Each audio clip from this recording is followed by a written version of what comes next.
네, 그럼 국내 증시의 돋보기 딱 되고 밀착 분석하는 집중 조명 이어가겠습니다. 유진투자증권 명동지점 김영재 부장과 함께합니다. 어서 오세요. 네, 안녕하십니까? 네. 날씨 서늘해지면 시장 나아질 거라고 기대를 했는데 지난주 반짝 오르는 게 땡이냐 이런 글이 지금 채팅창에 올라옵니다. 요즘 시장에 정말 다시 한기가 돌고 있는 그런 상황이고요. 어제 보면 외국인들이 다시 전기전자 쪽 집중적으로 매도하더라고요. 어떻게 보셨어요? 근데 뭐 전기전자 매도하는 거는 아무래도 지금 현재 나타나고 있는 뭐 전반적인 분위기가 반도체가 아직은 뭐 반등하다가 지금 뭐 말고 하는 게 현진국 시장에서 나오고 있기 때문에 전반적인 우려감은 아직도 존재한다라고 볼 수 있어서 그런 게 아닌가라고 보고 있고요. 일단 어제 시장 전반적으로 보면 뭐 사실 어제만뿐만이 아니라 최근에 그 뭐 제가 금요일부터 나오니까 금요일부터 뭐 5거래일 동안의 시장 현황만 놓고 본다면 예상보다는 매우 견조한 흐름을 보여주었다라고 볼 수가 있겠습니다. 네. 5거래일 동안 사실 코스피가 0.9% 정도 하락을 했고요. 코스닥은 오히려 1.3% 정도 상승했는데 이거를 뭐 아시아 주요국 증시와 한번 비교해 본다 그러면 매우 견조한 흐름이었다고 볼 수 있겠습니다.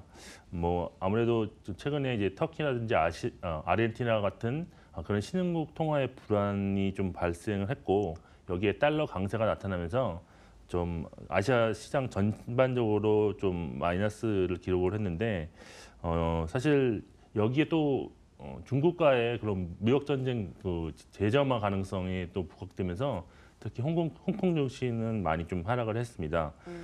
뭐 대부분이 마이너스 한 1.5% 내외에서 뭐 한 4% 정도까지 마이너스를 보였는데 같은 기간에 원달러 환율도 지금 뭐 15.4원 정도 상승해서 1,124원을 기록했는데 이럴 경우에는 보통 외국인 매도가 크게 나타날 가능성이 높았는데 이번에는 좀 그렇지 않았다는 점이 좀 특징이라고 좀 할 수가 있겠습니다. 한 주 동안 15원 넘게 뛴 거예요, 환율이? 네, 그렇습니다. 15원이요? 15원. 사실 그럼 네네. 정말 외국인들이 환차손을 우려해서 나갈 수도 있는데 그걸 생각하면 선방했다 이런 관점이셨네요. 한 주간 단위로 봤을 때 그렇습니다. 다른 뭐 아시아 국가 신흥국 대비해서 우리나라 버텨줬다라는 관점인데 그럼 그 이유는 어디에서 찾아볼 수 있을까요? 네, 저는 상대적으로 좀 강했던 원인은 우리나라의 그런 고유한 뭐 지정학적 요인이 이번에는 좀 긍정적으로 좀 강요했다라고 볼 수 있는데 같은 기간에 정부가 지금 대북 특사단을 지금 뭐 파견을 해서 국방과의 어떤 그런 경제적인 그런 상호 관계 뭐 이런 거에 대한 기대감이 우리 증시에 좀 작용했을 가능성이 좀 있다고 볼 수 있겠고요. 실제로 남북 그 협력 관련주가 어제 뭐 상한가를 기록하는 종목이 있을 정도로 시장에는 긍정적인 역할을 했다는 것은 분명한 사실인 것 같습니다. 다 그렇진 않았고 몇몇 종목은 네, 그렇죠. 있어요. 요즘 예. 특징이 요즘 다 한꺼번에 가는 게 아니라 업종 내에서 이제 특화적으로 뭐 순환매가 돌기 때문에 그런 게 좀 있었습니다. 그다음에 또 다른 원인으로는 외국인 매매가 뭐 말씀드린 것처럼 이번에는 환율과 방향성이 좀 그렇게 크게 일치하지 않았다는 건데 오히려 그 코스닥 경우에는 환율 상승에도 불구하고 순매수를 했다는 점을 좀 꼽을 수 있겠는데요. 지난 한 주간 뭐 외국인 거래소에서 한 1,800억 원 정도를 순매도를 했지만 평소에 그런 환율과 연동한 외국인 매매 행태를 봤을 때는 매우 뭐 낮은 수준의 그런 순매도만 나왔다라고 볼 수가 있겠고요. 또 코스닥은 오히려 1,900억 정도 좀 순매수를 좀 함으로써 코스닥을 아마 제가 보기에는 아시아 시장에서 가장 강한 그런 시장으로 만들어낸 주역이 외국인이 아닌가라고 볼 수가 있겠습니다. 마지막으로 또 강했던 원인으로는 시장에 일단 주도 업종이 나타났고요. 여기에 지금 주도 업종으로 치고 나왔던 것이 지금 제약 바이오 업종으로 일단 볼 수 있는데 그동안에 우려감을 좀 떨쳐버리고 좀 지속적인 반등이 나오고 있습니다. 또한 소외 업종 역시도 좀 반등이 나타났다라고 보이는데 그동안 정말 쳐다보지도 않았던 뭐 그런 완성차 관련 업종이 상승하면서 맞아요. 예. 좀 지수 하락을 좀 방어한 측면이 좀 강하지 않았나. 이래서 그나마 상대적으로 견조한 우리나라 증시 흐름이 좀 나타났었다라고 볼 수 있겠습니다. 저는 뭐 독수리 오형제 이렇게 표현을 하거든요. 대북 특사단 말이에요.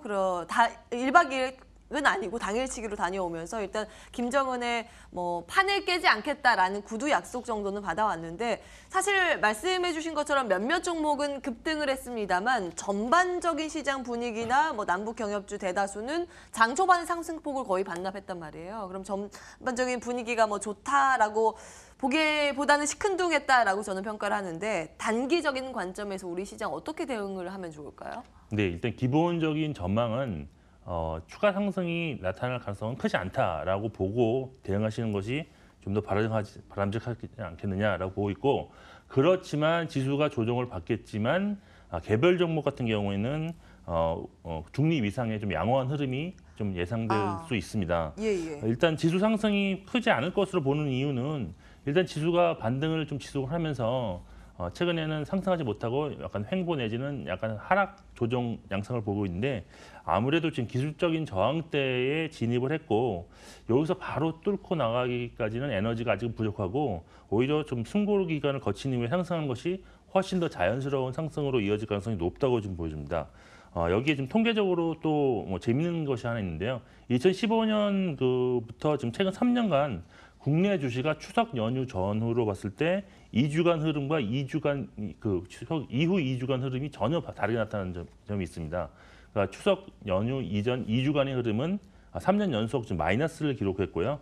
추석 연휴 이후에 2주간은 플러스를 기록했다는 점에서 이제부터는 그러한 영향이 다시 반복되면서 좀 그런 영향이 나타날 가능성도 있습니다. 여기에 미국과 중국과의 무역 전쟁 재점화 이슈도 부담인데, 이제부터 뭐 중요한 것은 미국의 그럼 2천억 달러 추가 관세 부과에 대해서 중국이 어떤 반응을 나오느냐가 가장 중요할 것 같습니다. 만일 중국이 조금이라도 대화로 해결한다는 그런 조짐이 보인다면 시장에는 매우 긍정적인 그런 영향력을 줄 것으로 일단 보고 수 있겠고요. 반대로 강경하게 나온다면 물론 악재이지만 어느 정도 예상하고 있던 것이기 때문에 시장의 충격 강도는 예전보다는 좀 덜할 것이다. 또 여기에 환율의 방향성도 외국인의 그 매매 방향성을 결정짓는 중요한 변수라고 할 수 있기 때문에 추이를 좀 지속적으로 관찰할 필요가 있고, 이제 개별적인 왜 그러면 긍정적인 흐름을 보일 것으로 보느냐, 그 이유는 일단 지수 횡보 또는 소폭 하락 중에도 수급 개선은 지금 지속적으로 지금 이루어지고 있습니다. 그런 모습이 지수가 사실 조정을 보이는 상황에서도 꾸준히 지금 이어지고 있고 어제도 그런 현상이 지속되었기 때문에 갑자기 수급이 악화되는 모습은 모습으로 이렇게 전환되기는 쉽지 않을 것으로 일단 보기 때문입니다. 또한 일단 18일 날 남북 3차 그 정상회담 일정이 결정된 만큼 관련해서 개별주의 움직임도 최소한 기대 심리 정도는 작용하면서 반등의 기회를 항상 좀 노릴 것으로 예상된다는 점도 개별 종목의 투자 심리에 좀 긍정적인 면이라고 할 수가 있겠습니다. 이미 노출된 악재가 과연 악재로서의 힘이 있는 것인가, 여기에 의문을 가지고 계셨어요. 이에 따라서 개별 종목은 중립 이상 우리가 바라볼 수 있다라는 관점. 그럼 어제 특징주에서 투자의 힌트를 얻어볼 수 있을까요? 어제 말씀하신 것처럼 그동안 소외를 받았었던 업종들 위주로 강세가 연출되더라고요. 근데 일단 전략적으로 본다면 외국인 매수세가 예상보다 더 유입되고 있는 코스닥 시장으로의 관심이 좀 필요하다라고 볼 수 있고요. 사실 코스닥 시장은 이번 상승 과정에서 거래소보다는 훨씬 더 힘이 좀 더 강한 모습을 보여줬는데, 실제로 뭐 하루 평균 거리 대금을 살펴보더라도 그런 모습이 나타났습니다. 7월하고 8월에 코스닥이 보통 한 5천억 정도 수준에서 하루 평균 거래 대금이 지금 형성되어 있었는데 9월에는 이게 훨씬 뛰어넘어서 지금 4조 2천억까지 지금 상승한 상태입니다.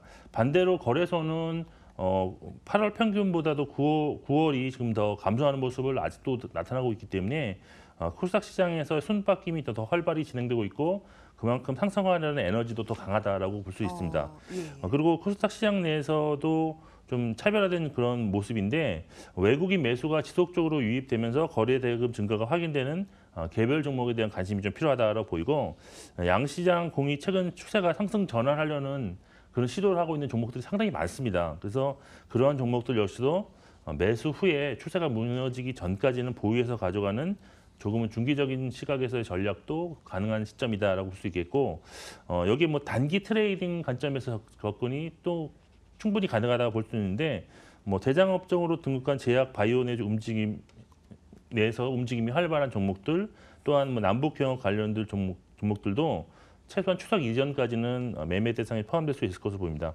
일단 제약 바이오 업종 내에서는 수급이 가장 큰 역할을 할 것 같은데 지금 상상 수급상이 좋은 셀트리온 헬스케어라든지 HLB, 그다음에 티슈진이 좀 눈에 띈다고 볼 수 있겠고 남북 경협주 관련해서는 그때 좀 이슈에 따라 좀 바뀌지만 최근 강한 흐름이 나타나고 있는 업종은 송전 관련주 그리고 조림 관련주라 할 수 있겠습니다. 개인적으로 거래소에서 의약품 업종도 상당히 매력이 있다고 보고 있는데 외국인 수급이 상당히 지금 지속적으로 유입되고 있고 기술적으로도 차트가 좀 양호하다고 보이는 한미약품, 유한양의 동아ST를 좀 관심 있게 관찰하고 있는 중입니다. 그러니까 시장 단기적인 관점에서는 코스피보단 코스닥 쪽이 더 유망하다, 여력이 있다, 상승 여력이 있다 이렇게 보시는 거고 그 안에서 제약바이오 여전히 바이앤홀딩 관점은 유효하다라는 관점에서 셀트리온 헬스케어, HLB, 티슈진 등을 좀 제시를 해주셨습니다. 그러면 시간이 한 3분 정도 남았거든요. 어제 특징을 볼까요? 아니면 오늘장 전략 세우고 유망주 볼까요? 네, 일단 뭐 전일증 특징 잠깐 말씀 좀 드리면 어제 공교롭게도 그 코스피 1등, 2등 업종이 운수 장비 업종하고 운수 창고 업종이었습니다. 제가 뭐 제 기억으로는 1년 내 전혀 볼 수 없었던 1, 2위 차트를 봤는데 사실 조선업은 그나마 시장 대비 좀 좋은 기억이 많았지만 자동차 운송까지 좋았던 적이 없어서 상당히 의외였습니다.